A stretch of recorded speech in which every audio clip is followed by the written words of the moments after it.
दोस्तों नमस्कार। आपको भारतीय और आर्ट के कल्चर के पार्ट 24 में आप सभी का बहुत बहुत स्वागत है। और इस वीडियो में मैं आप सभी को भारतीय और आर्ट कल्चर के बारे में बहुत सारा क्वेश्चन और उसका आंसर और उसकी विशेषता और उसके महत्व सब कुछ बताऊंगा। जैसे कि आप सभी को पता है कि हमारे यूट्यूब चैनल पर भारतीय आर्ट और कल्चर के 23 पार्ट अपलोड हो चुका है। अगर आप चाहें तो वहाँ से बाकी जो पार्ट्स है उसको आप देख सकते हैं। तो दोस्तों, दूसरी बात, अगर मेरी आवाज़ आप सभी को कम सुनाई दे रही हो तो प्लीज़ ईयरफोन का इस्तेमाल करें। और इस वक्त गर्मी बहुत काफ़ी है और फ़ैन ऑन सब कुछ बंद करके मैं वीडियो शूट कर रहा हूँ।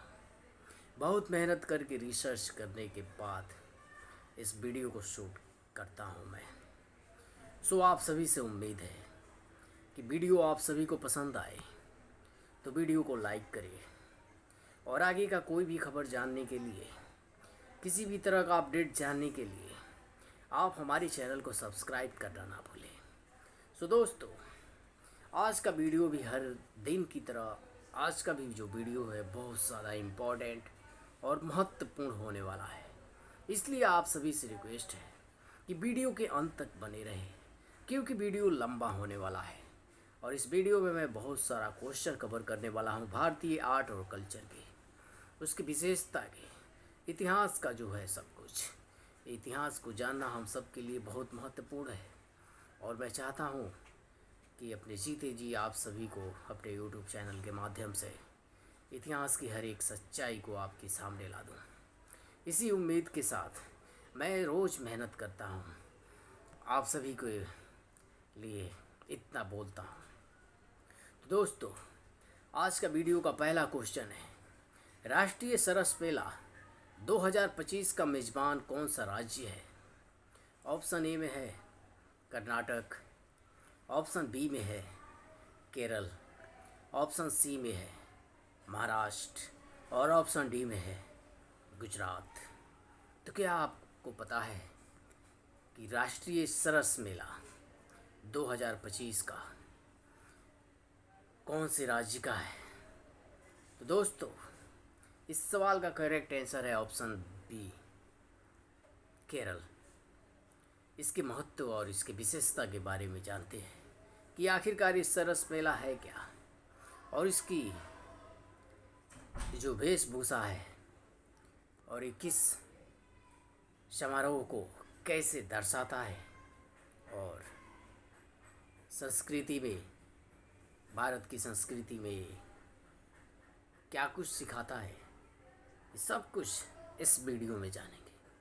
तो दोस्तों, राष्ट्रीय सरस मेला 20 से 31 जनवरी 20 से 31 जनवरी तक केरल के चेंगनूर में चेंगनूर नगर पालिका स्टेडियम में आयोजित किया जाएगा। इस मेला को कुटुंब श्री मिशन द्वारा आयोजित यह मेला एकीकृत मंच पर ग्रामीण उत्पादों को बढ़ावा देगा। दोस्तों, इस मेले में 28 राज्यों के 300 स्टॉल है। 28 राज्यों के 300 स्टॉल है, जिसमें केरल के 200 स्टॉल शामिल है। सिर्फ केरल के 200 स्टॉल शामिल है, जो कि हस्त निर्मित वस्तुओं, आभूषणों, वस्त्रों और घरेलू सजावट का प्रदर्शन करते हैं। यह स्वयं सहायक समूहों, पड़ोस समूहों और कारीगरों को शहरी बाजारों तक पहुंचाने के लिए एक मंच प्रदान करता है। इस समारोह का उद्देश्य है दोस्तों कि ग्रामीण क्षेत्र के जो हस्त निर्मित वस्तु है, आभूषण है, जो कुछ भी है, उसको शहरों तक पहुंचाने की प्रयास किया जा रहा है इस समारोह से। ताकि उनके भी कारोबार में बढ़ावा आए। और सोचने की बात है कि इस समारोह में 29 राज्यों का स्टॉल लगेगा, जिसमें 28 राज्यों का स्टॉल लगेगा। ये बहुत बड़ी, अपने आप में बहुत बड़ी बात है। और ऐसा होना हम सभी भारतवासियों के लिए सुखद समाचार है, क्योंकि भारत के कोने कोने से जो भी हस्त निर्मित वस्तु है, आभूषण है, जो कुछ भी है, वो सब कुछ शहर में पहुंचना चाहिए, ताकि उनके भी कारोबार चले, उनका भी जीवन उस कारोबार से चले और उसमें बढ़ावा मिले। ये मेरे लिए बहुत खुशी की बात है। मैं इस समारोह से बहुत प्रसन्न हूँ। क्या आप भी इस समारोह से प्रसन्न हैं? अगर हाँ, तो कमेंट कीजिए, वीडियो को लाइक कीजिए, क्योंकि ये अपडेट जो है, पहला जो क्वेश्चन है, वो बहुत महत्वपूर्ण क्वेश्चन बताया हूँ। हमारे भारत के हित में, हमारे समाज के हित में है, और समाज के हित में जो कार्य होता है उससे मैं बहुत प्रसन्न रहता हूँ। मैं चाहता हूँ कि भारत का हर एक नागरिक सुखी हो, संपन्न हो, सबका विचार श्रेष्ठ हो, सबके बीच एकता हो, और यही एकता ही हमारे देश का प्रतीक है, हमारे जीवन का सबसे बड़ा धरोहर है। तो मैं इस समारोह से बहुत खुश हूँ, मैं बता नहीं सकता आपको।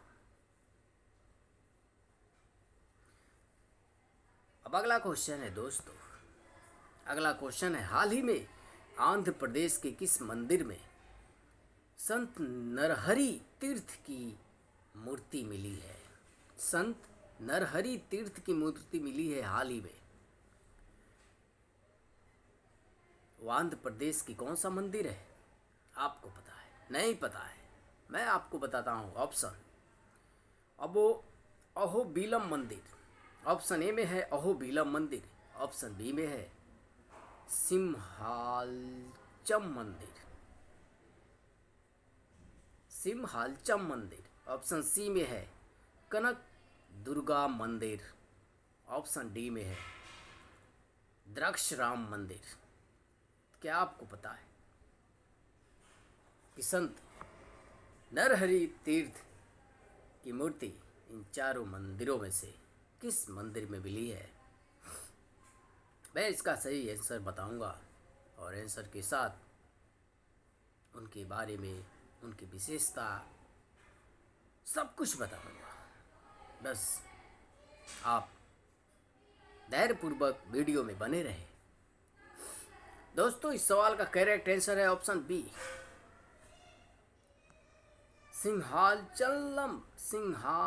सिंहाचलम मंदिर जो है, सिंहाचलम, वो आंध्र प्रदेश के विशाखापत्तनम में 13वीं शताब्दी के संत नरहरि तीर्थ की 3 फुट की मूर्ति मिली है उस मंदिर में। ठीक है दोस्तों, नरहरि तीर्थ एक दैंत वेदांत दार्शनिक और माधवाचार्य के शिष्य थे। दोस्तों, आपको बताता हूँ, थोड़ा अच्छे से बताता हूँ। नरहरि तीर्थ जो थे,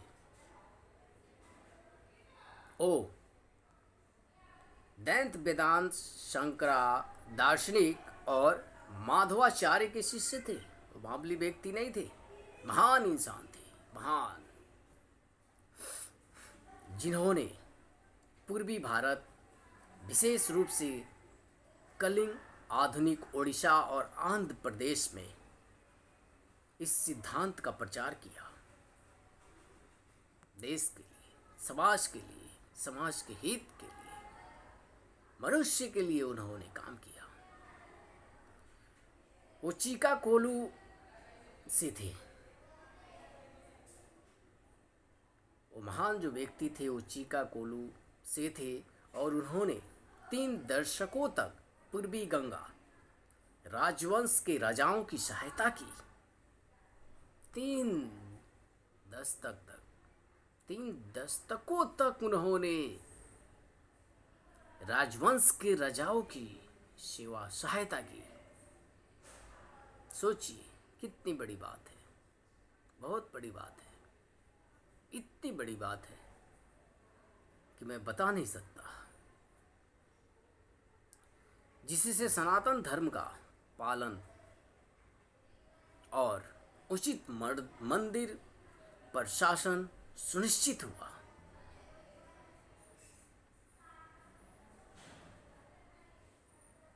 उनके योगदान का उल्लेख सिंघम चलम और श्री कुरमाम मंदिरों के शिलालेखों में मिलता है। वहाँ पे उन्होंने जो कुछ किया उसका उल्लेख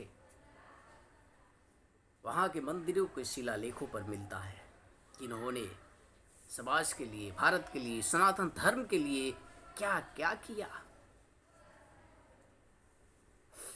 उन्होंने कन्नड़ में देवर नाम, कर्नाटक में यक्षगाना बयालता की शुरुआत की और आंध्र प्रदेश में कुचिपुड़ी को प्रभावित किया। दोस्तों,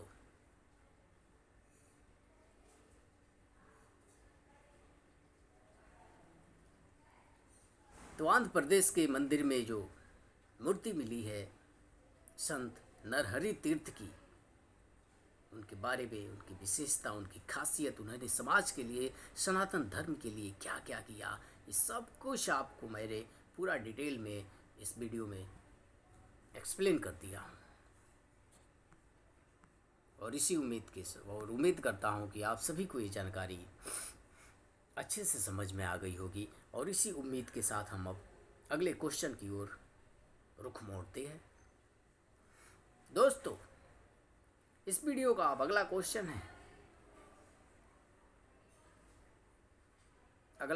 है, मकर बिलक्कू त्यौहार किस राज्य में मनाया जाता है?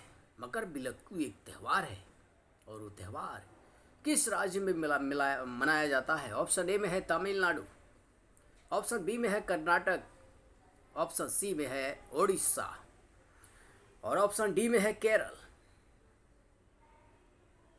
तो दोस्तों, इस सवाल का मैं आंसर आपको बताता हूँ कि मकर बिलक्कू जो त्यौहार है वो केरल में मनाया जाता है। अब इसकी विशेषता, इसकी खासियत, इसके अनुष्ठान, गुरु परंपरा, जो कुछ भी है, किस देवी देवता से संबंध है इनका, ये सब कुछ बताता हूँ। सिर्फ क्वेश्चन का आंसर जान लेने से बात नहीं बन जाती, उसकी विशेषता और उसकी खासियत के बारे में जानना उतना ही ज़रूरी है जितना कि क्वेश्चन के आंसर को जानना ज़रूरी है। इसीलिए मैं जब भी भारतीय आर्ट और कल्चर के जीके लेके आता हूँ तो सारी विशेषता, आंसर के क्वेश्चन के साथ आंसर और आंसर के साथ उसकी सारी विशेषता, उसके सारे महत्व,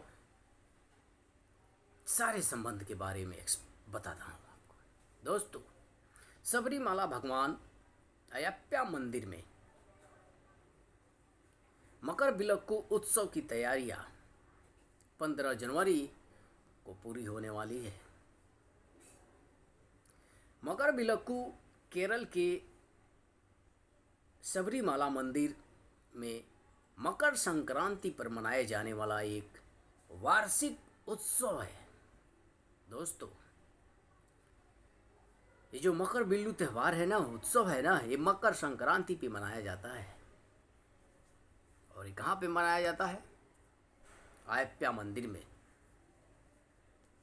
दोस्तों, यह उत्सव तिरुवरंभरम जुलूस से शुरू होता है।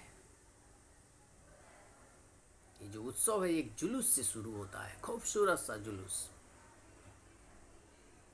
और गुरुथी अनुष्ठान के साथ समाप्त होता है। गुरुथी अनुष्ठान के साथ समाप्त होता है। गुरु थी अनुष्ठान जंगल के देवताओं को। अब गुरु थी अनुष्ठान है क्या, और इस अनुष्ठान से किसका लगाव है? तो दोस्तों, गुरु थी अनुष्ठान जंगल के देवताओं को प्रसन्न करने के लिए किया जाता है। ये वहाँ का परंपरा है और वहाँ का ये बहुत बड़ा उत्सव है जिसे आप सभी को मैंने बताया।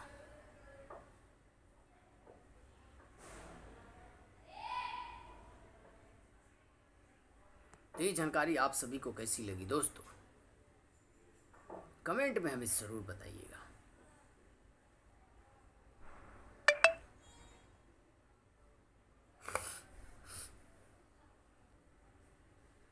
तो दोस्तों, इस वीडियो का ये अब आखिरी सवाल है, और ये आखिरी सवाल क्या है?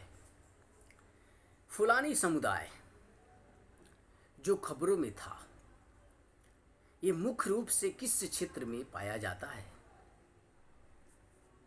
एक फुलानी समुदाय है और वो समुदाय मुख्य रूप से किस क्षेत्र में पाया जाता है? ऑप्शन ए में है अफ्रीका, ऑप्शन बी में है आर्कटिक, ऑप्शन सी में है ऑस्ट्रेलिया, ऑप्शन डी में है मध्य एशिया। तो दोस्तों, ये फुलानी जो समुदाय है वो अफ्रीका में पाया जाता है। लेकिन फुलानी समुदाय की महत्व क्या है, उसकी विशेषता क्या है, वहाँ की आबादी और इतिहास से फुलानी समुदाय का क्या नाता रिश्ता है, ये सब कुछ जानते हैं। सो वीडियो में बने रहें, सुने, ध्यान से सुने। दोस्तों, एक अध्ययन फुलानी लोगों के इतिहास को ग्रीन सहारा काल 12,000-5,000 साल पहले तक लेके जाता है। 12,000 साल, 5,000 साल पहले तक लेके जाता है। फुलानी अफ्रीका के सबसे बड़ी चौराहा आबादी में से है। फुलानी जो है वो अफ्रीका के सबसे बड़ी चौराहा आबादी में से है, जिसमें खाना बदोश चौराहे और किसान शामिल है। फुलानी समुदाय में, और वो मुख्य रूप से नाइजीरिया, माली, गिनी, सोगेल, सेनेगल और नाइजर में रहते हैं। लेकिन कई अन्य देशों में फैले हुए हैं। ये जो फुलानी समुदाय है, इसके अलावा कई अन्य देशों में फैले हुए हैं। ये तो बस मैं मोटा मोटी बताया आपको।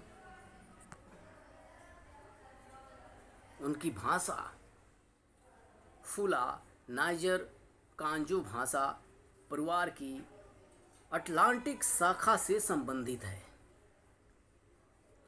और फुलानी 3 समूहों में विभाजित है। तो कौन कौन से समूह हैं, चलिए बताते हैं।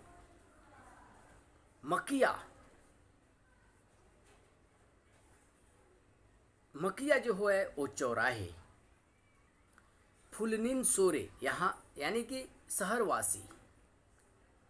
फुलनिन सोरे यानी कि शहरवासी, और मकिया जो है वो चौराहे वाले।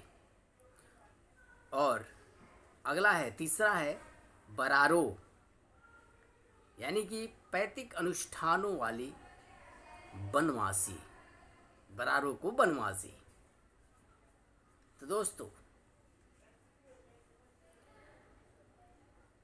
आज मैंने भारतीय आर्ट और कल्चर के बारे में आप सभी को जो कुछ भी बताया हूँ, कैसा लगा? मुझे उम्मीद है कि आप सभी को ये जानकारी बहुत अच्छे से समझ में आया होगा, और इसीलिए आपसे उम्मीद करता हूँ कि आप कम से कम नहीं तो हमारे वीडियो को 1500 से ऊपर लाइक देंगे। और हमारे चैनल को भी सब्सक्राइब करेंगे, इसलिए क्योंकि आगे का वीडियो देखने के लिए, आगे की जानकारी जानने के लिए। तो इस वीडियो का टारगेट है कम से कम 1500 से ऊपर लाइक होना चाहिए। ओके दोस्तों, इससे ज़्यादा होगा तो मेरा कॉन्फिडेंस और बढ़ेगा, लेकिन मैं ज़्यादा नहीं मांगता, इसलिए आपसे उम्मीद करता हूँ कि मुझे इस वीडियो पे 1500 लाइक ज़रूर मिलेंगे। तो इस वीडियो का ये आखिरी सवाल था। अब हम इस वीडियो को यहीं पे समाप्त करते हैं और नई वीडियो की शुरुआत रिसर्च करते हैं, तैयारी करते हैं अगले पार्ट की। आप लोग अपना ख्याल रखिएगा और अपने काम पे फोकस रखिएगा। अपने परिवार के साथ मिलजुल के रहिएगा। अपने परिवार से बड़ा कुछ नहीं है। अपने परिवार के साथ प्रेम भाव से रहिएगा। किसी तरह का धोखाधड़ी करने की कोई आवश्यकता नहीं है। ये मेरा संदेश है आपसे गुजारिश है। आप अपने परिवार के साथ किसी से कोई छल मत कीजिए। जो मिला है उसे अपना सौभाग्य समझ के उसके साथ जीवन गुजारिए। इधर उधर मत भटकिए। रंग बिरंगी संसार है और इस संसार में भटकने की प्रयास मत कीजिए। बस आपसे इतना ही उम्मीद है कि आप अपने परिवार के साथ रहेंगे, अपने परिवार के साथ एकता बना के रहेंगे। Thank you.